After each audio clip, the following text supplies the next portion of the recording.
Pulis huwa fost tnax-il student li gawdew Minn Boroż ta' studju dedikati għall-ispeċjalizzazzjoni fl-Intelliġenza Artifiċjali.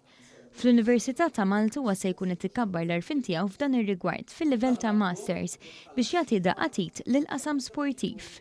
Il-mira ta' ir-riċerka hija li clubs li m'għandhomx daqstant scouts u employees u impjegati biex jagħmlu analiżi ta' ħafna players inkunu nistgħu ngħinuhom bir-riċerka.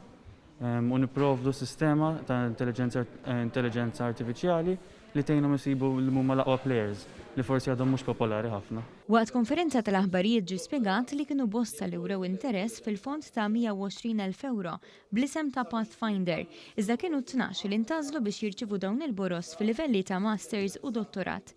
Preżenti biex jippreżenta dawn il-boros ta' studji lill-istudenti kien hemm il-Ministru għall-Ekonomija Silvio Xkembri li rimarka kif din l-inizjattiva se tiżviluppa l-kapital uman biex tikkumplementa l-infrastruttura fil-qasam diġitali. Mingħajr riżors uman li huwa speċjalizzat f'dil-erja speċjalizzata ma nkunux nistgħu nkomplu navvanzu. U nixtiequ allura li primarjament anke wkoll ikun hemm iktar Maltin li jimxu u jibbenefikaw minn da suċċess ta' pajjiżna. Kien għalhekk li Pathfinder f'dan il-każ il-scholarship li qegħdin inniedu qed nagħtu l-opportunità li ngħinu b'saħħtu mod finanzjarjament il dawn l-istudenti biex imbagħad ikunu jistgħu jibbenefikaw mill-opportunitajiet li qed noħolqu bħala pajjiż.